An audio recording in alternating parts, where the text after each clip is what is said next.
21년 건강을 지키기 위해서도 꼭 필요한 시간이죠. 데일리 건강 시작하겠습니다. 오늘은 내과 전문의 윤태욱 원장님과 함께 해볼 텐데요. 원장님 어서 오세요. 네, 안녕하세요. 윤태욱입니다. 네, 반갑습니다. 자, 오늘은 어떤 주제로 이야기 나눠볼까요? 네, 위장 건강을 논할 때 빠지지 않고 등장하는 미생물이 있는데요. 바로 헬리코박터 파일로리균입니다. 네. 아마 유산균 음료 광고를 통해 많이들 알고들 계실 거라 생각합니다. 네. 오늘 이 헬리코박터균에 대해 알려드리도록 하겠습니다. 네. 자, 오늘 데일리 건강의 주제는 헬리코박터균입니다. 헬리코박터균 아무래도 다들 한 번쯤은 들어보셨을 거예요. 그런데 우리나라 같이 위암 발병률이 높은 나라는 이 헬리코박터균의 진단과 치료가 굉장히 중요하다고 하는데 그럼에도 감염 경로나 헬리코박터균으로 발생할 수 있는 질환에 대해서 잘 모르는 분들도 아직 많이 있는 것 같습니다. 오늘 그래서 그 자세한 내용 살펴보도록 하겠습니다. 자, 먼저 헬리코박터균 어떤 균인지부터 알려주시죠. 일반적으로 통용되는 헬리코박터균의 정확한 명칭은 헬리코박터 파일로리라고 합니다. 네. 사람의 위장과 같은 산성 환경에서 살면서 인간의 몸에 만성 감염을 일으키는 균인데요. 82년 베리 마셜과 로빈 오렌 박사에 의해 처음 발견됐습니다. 헬리코박터균은 인체에 가장 오래되고 잘 적응된 세균 중 하나인데요. 나선 모양으로 4개에서 8개의 긴 편모를 사용해 위 점막층을 자유롭게 이동해 다닙니다. 그렇군요. 근데 헬리코박터균은 위에서만 발견이 되는 건가요? 아니면 위 외에 다른 장기에도 생길 수 있는 건가요? 아니요.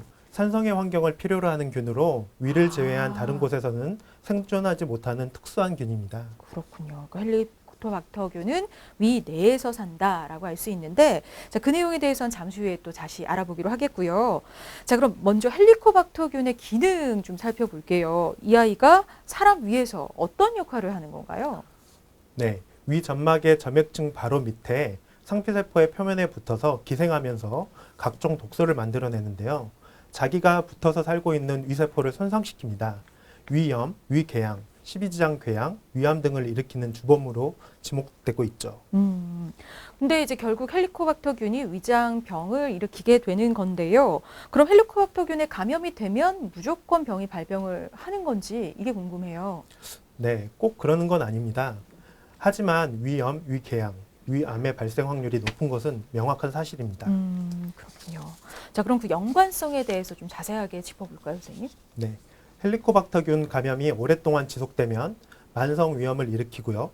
이어서 위 점막에 위축이 생기는 위축성 위염, 그리고 위 점막 세포가 소장이나 대장의 세포와 같은 종류로 변하는 화생성 변화를 일으키게 됩니다.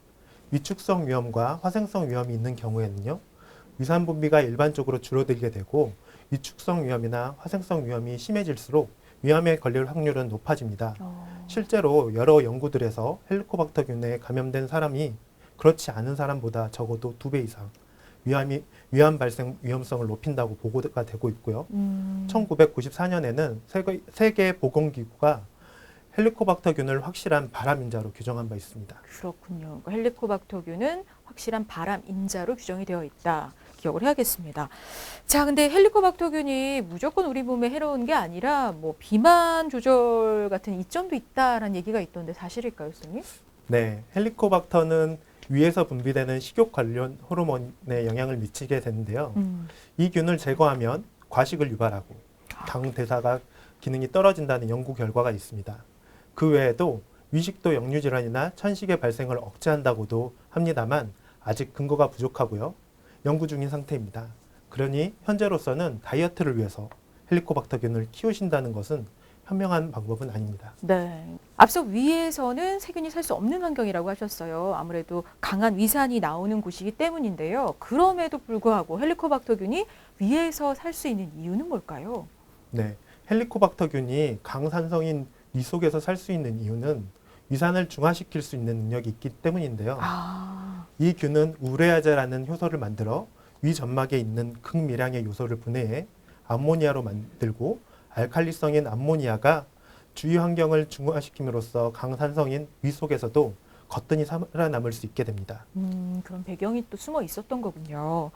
자, 근데 헬리코박터균 너무 흔하게 알려져 있어서 그런지 좀 대수롭지 않게 생각하시는 분들도 많이 있는 것 같은데요. 특히 우리나라의 헬리코박터균에 감염되어 있는 분들도 많다고 합니다. 감염률 높은데 어느 정도나 될까요, 선생님? 네, 헬리코박터 감염률은 국가 발달 정도와 관계가 있습니다. 아, 즉, 선진국은 감염률이 낮고요. 발달 네. 정도가 낮을수록 감염률이 높아지는데 음, 우리나라의 경우 전체 인구의 약 반수가 헬리코박터균에 감염되어 있고요. 네. 성인의 경우는 이보다 높은 3분의 2 정도가 감염되어 있습니다. 나이대별로 살펴보면요. 16에서 19세는 12%, 20에서 29세는 26%로 낮지만 40대 이후는 60% 이상이고요. 16세 이상이 감염률이 66%였던 1998년도에 비해 현저히 낮아진 수치지만 아직도 40대 이상에서는 감염률이 높습니다. 그렇군요. 그러니까 뭐 많이 낮아졌다고는 하지만 아직도 꽤 높은 수치인데요. 근데 궁금한 게 왜 사회 발달 정도와 감염률이 좀 연관이 되는 걸까요? 네, 헬리코박터균은 사람에서 사람으로 전염되는 경우가 가장 흔한데요. 네. 우리나라의 경우 옛날에는 작은 방에 모여서 사는 경우가 많았습니다. 전염률이 높을 수밖에 없었고요. 문화적 특성상으로도 찌개도 같이 떠먹고 술잔을 돌리는 경우도 많기 때문에 네네. 감염이 많았던 것으로 추정하고 있습니다. 그럼 우리가 흔히 이제 생각하듯이 같이 찌개 떠먹고 술잔 돌리고 그러면은 감염될 수도 있다는 거네요. 네, 맞습니다.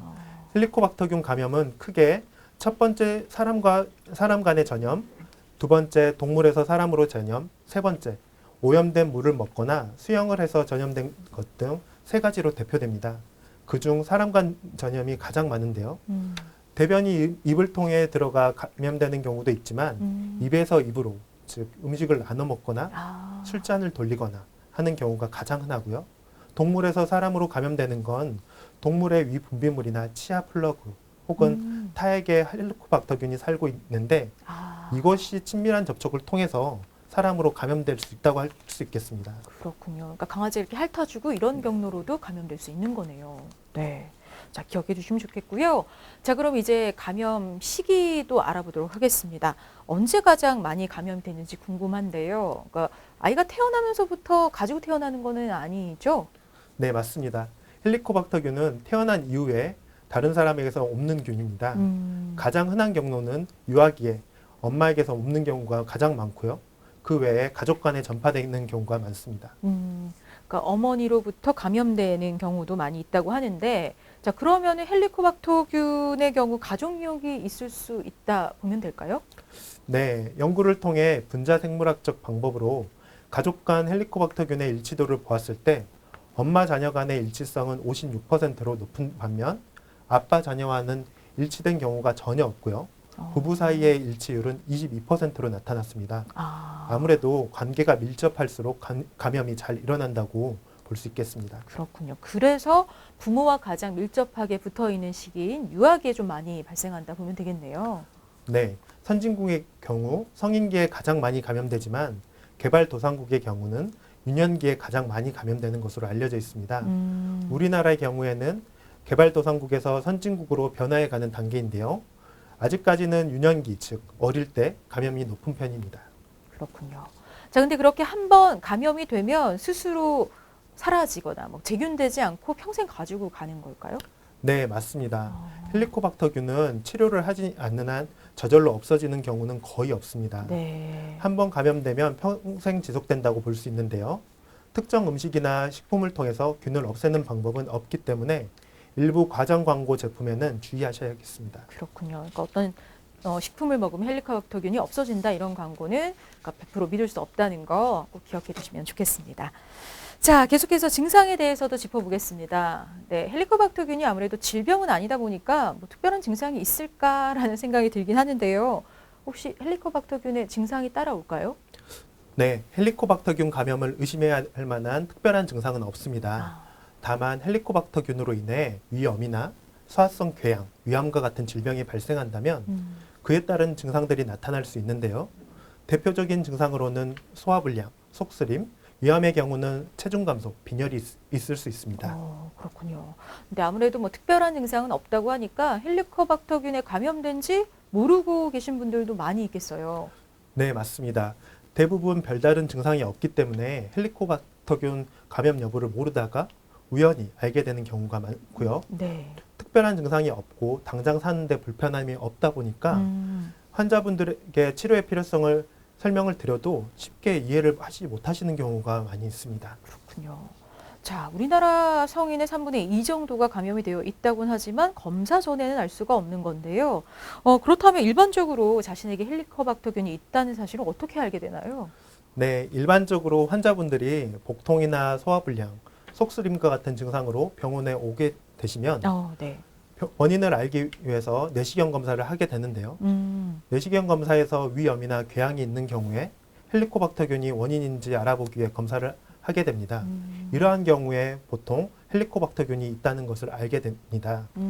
이외에도 헬리코박터균이 구취의 원인이 될 수도 있기 때문에 구취가 심해서 병원에 오셨다가 알게 되는 경우도 종종 있습니다. 그렇군요. 자, 그럼 반대로 헬리코박터균을 검사하기 위해서 일부러 내원할 필요는 없는 건가요?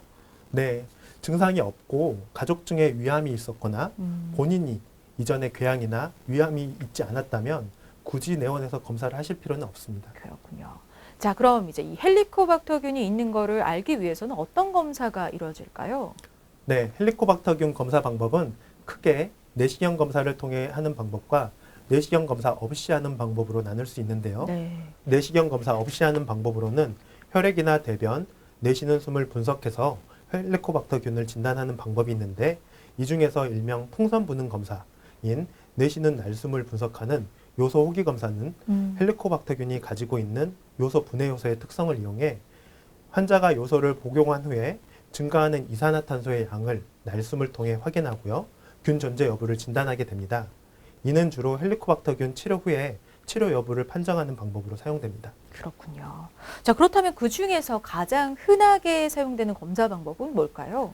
네, 내시경 검사를 통해 시행하는 급속 요소 분해 요소 검사와 내시경 없이도 할 수 있는 요소 호기 검사 두 가지를 가장 흔히 사용합니다. 자, 그럼 그런 검사를 통해서 감염 여부가 확인이 됐다. 그러면 헬리코박터균의 제균 치료가 바로 들어가는 건가요? 아니면 좀 어느 정도 두고 봐도 되는 걸까요?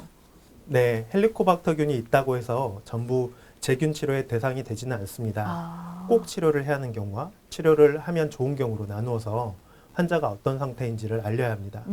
또한 헬리코박터균 치료는 균 관련 질환을 예방하거나 치료하는 장점이 있지만 약물의 부작용이나 제균 실패 등의 단점도 있기 때문에 이러한 장단점을 환자에게 설명하고 환자와 상의해서 치료 여부를 최종적으로 결정하게 됩니다. 그렇군요. 자, 그러면은 꼭 치료가 필요한 치료 대상은 어떤 분들인지 좀 짚어주세요.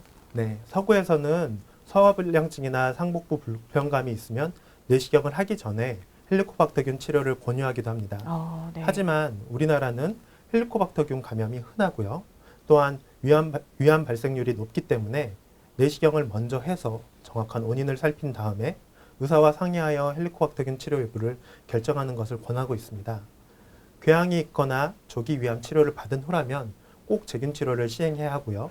위암 가족력이 있거나 장상피 화생을 동반한 만성 위염이 있는 경우, 기능성 위장 장애가 심한 경우, 진통제를 장기 복용하는 경우에도 치료를 고려해 볼 수 있습니다. 또 증상이 없이 헬리코박터균이 발견되었다면 매년 정기적인 위내시경 검사를 받아보는 것이 좋습니다. 그렇군요. 자, 이 헬리코박터균의 감염만으로 이 위암 발생이 증가하는 건 아니겠지만 궤양 같은 질병을 앓는 그런 경험이 있는 경우에는 좀 더 위험도가 높아지는 걸로 알고 있는데 위험도는 어느 정도나 증가하게 되는 걸까요? 네, 위암 가족력이 있는 경우 위암 발생 위험도가 두세 배 증가하는 데 비해 가족력과 함께 헬리코박터 파일로리 감염이 동반되면 위암 발생 위험도는 5.85배까지 증가한다고 보고되고 있습니다. 네. 자, 관련 질병이 있는 경우 또 가족력이 있는 경우에는 헬리코박터균 감염이 확인되면 이제 치료를 좀 조속하게 시행을 하셔야 될 것 같은데요. 그 치료법 자세하게 알아보겠습니다. 헬리코박터균 어떻게 없앨 수 있을까요? 네, 헬리코박터균은 일종의 세균입니다. 그래서 항생제를 이용해 치료하게 됩니다. 보통 두 종류의 항생제와 위산 억제제 한 종류를 포함해 총 세 종류의 약을 7일에서 14일 복용하게 되는데요. 치료 성공률은 약 70에서 80% 정도 됩니다. 그렇군요. 그러니까 한 주에서 한 두 주 정도, 뭐 그렇게 장기간은 아니지만 약을 복용하는 동안 특별히 주의해야 할 점 같은 게 있을까요? 네, 헬리코박터균 치료 중에 가장 주의할 점은 복용법에 따라 약을 충실히 복용하는 것입니다. 약을 열심히 드시지 않으면 균은 죽지 않고요. 그리고 내성만 생길 수 있습니다. 아, 그렇군요. 그럼 약을 복용하다가 중단하게 되면 어떤 문제가 좀 생길 수 있을까요? 네, 아무래도 충분한 기간만큼 복용하지 않았기 때문에 균이 남아있을 경우 항생제 내성이 문제가 됩니다. 내성이 생기면 다시 치료를 시작한다고 하더라도 같은 항생제의 효과가 없을 가능성이 높고요. 아, 다른 약제를 사용해서 다시 치료를 해야 할 수도 있습니다. 그렇군요. 자, 근데 혹시 약 복용으로 인해서 나타날 수 있는 부작용 같은 건 없을까요? 네, 약 복용 중에 나타나는 것은 가장 흔한 부작용은 설사와 물음변이고요. 다음으로 입맛이 쓰다고 느껴지는 미각의 변화를 호소하시기도 합니다. 그 외에도 가벼운 복통이나 메스꺼움이 나타날 수 있는데요. 하지만 참을 수 있는 부작용이라면 가급적이면 끝까지 참고 약을 잘 드시는 것이 좋습니다. 네. 매우 드물지만 혈변이나 쇼크, 피부 짓무름과 아. 같은 부작용이 발생한다면 복용을 중단하고 즉시 병원에 방문하셔야 됩니다. 그렇군요. 자, 근데 이제 약을 잘 복용을 한다면 완치는 가능한 건가요? 네, 헬리코박터균은 완치가 가능합니다. 아, 그러나 한 번 치료약을 복용했다고 해서 모든 사람이 완치되는 것은 아닙니다. 앞서 말씀드렸듯이 첫 치료에 사용하는 약제의 치료 성공률은 약 70%에서 80% 정도고요. 네. 즉 10명이 치료를 하면 약 두세 명은 안타깝게도 균이 죽지 않습니다. 그렇군요. 따라서 균 치료 후에는 균이 다 죽었는지 확인하기 위해 균 확인 검사를 해봐야겠습니다. 네. 그럼 첫 번째 치료 후에 균 확인 검사를 해서 균이 아직 살아있다라고 판정이 되면 그 다음에 어떻게 해야 할까요? 네, 그럴 경우에는 두 번째 치료를 시행하게 되는데요. 아, 두 번째 치료약은 첫 번째 약과는 다른 항생제를 사용해서 두 번째 치료를 하게 됩니다. 어, 약 성공률은 대략 50%에서 60% 정도이기 때문에 어, 1차와 2차 치료를 통해서 총 균치료 성공률은 85% 이상이라고 볼 수 있습니다. 아, 근데 반복해서 치료를 계속 했는데도 균이 죽지 않는 경우가 있다고 해요. 이건 왜 그런 걸까요? 네, 먼저 헬리코박터균이 치료에 사용한 항생제에 내성이 있는 경우에는 균이 죽지 않습니다. 그 다음으로는 앞서 말씀드린 약 복용법에 따라 약을 충실히 복용하지 못한 경우도 균이 죽지 않는 주된 원인 중에 하나입니다. 네, 이렇게 헬리코박터균의 치료법까지 자세하게 알아봤습니다.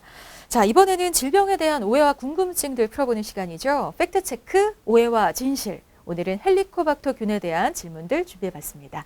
첫 번째 질문 볼까요? 헬리코박터균을 없애고 싶다면 유산균 음료를 마셔라. 그렇죠.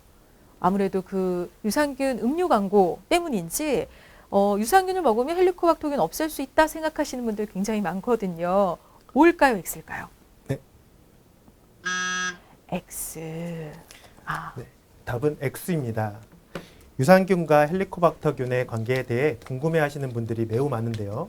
최근 몇몇 연구에서는 헬리코박터균의 기존 약물 치료에 더해 특정 유산균을 복용하면 기존 치료보다 균이 좀 더 잘 죽는다고 보고하였습니다. 하지만 유산균이 헬리코박터균 치료에 도움이 되는지는 아직 명확하지는 않습니다.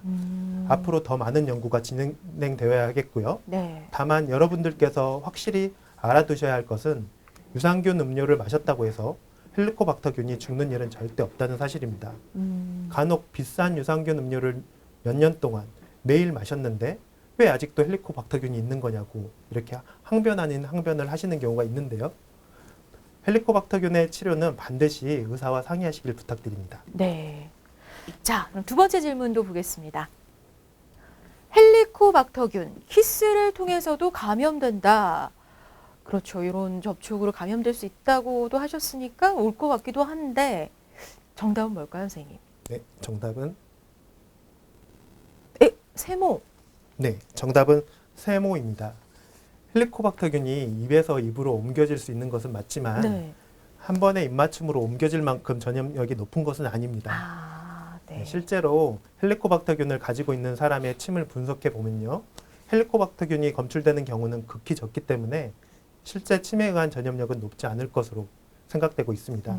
하지만 엄마와 자녀 그리고 부부 사이 헬리코박터균이 전파되는 경우가 많은 것을 볼 때 아무래도 오랜 시간 반복적인 입맞춤 혹은 엄마가 음식을 미리 씹어서 아이에게 먹이는 경우는 네네. 헬리코박터균의 전염 가능성을 높인다고 볼 수 있습니다. 그렇군요. 자, 그럼 이제 마지막 오해와 진실 풀어볼까요? 헬리코박터균 감염을 치료하면 위암 예방을 할 수 있다. 그렇죠. 바람의 어떤 요인이 된다고 했었고 치료하면 위암 예방 할 수 있을 것도 같은데 맞을까요, 선생님? 네, 정답은 세모. 네, 정답은 세모입니다. 국립암센터에 따르면 헬리코박터균 감염을 치료하더라도 위암 예방에는 효과가 있는지는 불분명합니다. 여러 기관에서 연구했지만 아직까지 확실히 정리된 의견은 없습니다. 하지만 위암 가정력이 있다면 전문의의 의견에 따라서 예방적 치료를 적극적으로 고려해 볼 수는 있겠습니다. 그렇군요. 자, 이렇게 해서 3가지 오해들 풀어봤습니다. 계속해서 시청자 질문 코너 Q&A 닥터에게 물어봐 바로 이어가 볼 텐데요. 화면으로 시청자 만나볼까요? 헬리코박터 제균 치료 중입니다. 제균 치료 약을 복용한 지 7, 8일 차까지는 큰 어려움 없이 잘 버텨왔습니다. 그런데 어제 오늘 음식을 먹고 나서 소화가 잘 안 되고 상복부가 더부룩한 증세가 너무 심합니다. 혹시 제균 치료 중에 소화제를 먹어도 되나요? 네, 헬리코박터균 제균 치료를 하고 계시는데 너무 더부룩하니까 소화제 같이 먹어도 되냐 물어보셨는데 괜찮을까요, 선생님? 네, 맞습니다. 드셔도 됩니다. 약 속에 포함된 항생제 때문에 속이 불편할 수 있는데요. 약 복용을 중지하면 대부분은 호전됩니다. 제균 치료 중에 소화제를 드시는 것도 좋으나 호전이 없다면 일주일 정도 이미 치료를 하셨기 때문에 약 복용을 중단한다 하더라도 제균 성공률은 큰 차이가 없을 것으로 보입니다. 소화제를 복용하고도 호전이 없다면 헬리코박터균 약을 중단해도 괜찮을 것 같습니다. 네. 불안하시면 주치의와 상의해 보시기 바랍니다. 네. 자, 그럼 다음 질문도 살펴볼게요. 지금 헬리코박터균 약을 복용하고 있습니다. 약을 복용하는 동안 커피가 너무 마시고 싶은데 마셔도 될까요? 네. 아무래도 약 드시다 보니까 커피를 자제하고 계신 것 같은데 마셔도 될까요, 선생님? 네. 약을 드시고 계시면 아무래도 커피는 드시지 않는 것이 좋겠습니다. 그렇죠. 네. 제균 치료는 위산 분비를 억제해야 하는데요.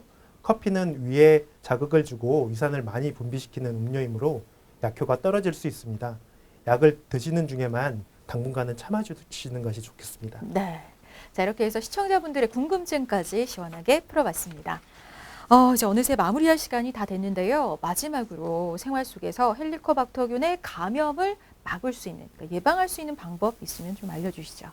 헬리코박터균은 입에서 입으로 또 항문에서 손을 거쳐 입으로 전염되는 것으로 알려져 있기 때문에 네. 손 씻기나 청소와 같은 위생을 철저히 하셔야 합니다. 네. 또한 가족끼리라 하더라도 같은 찌개나 전골에 숟가락을 섞는 것은 피해야 하고요.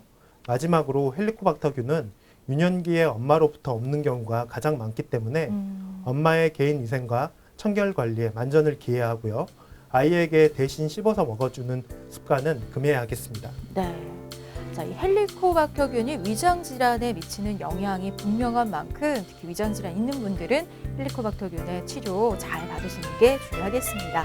자, 쉽게 풀어가는 건강 이야기 데일리 건강 오늘 여기까지고요. 윤태욱 원장님과 함께했습니다. 원장님 오늘 도움 말씀 고맙습니다. 네, 감사합니다.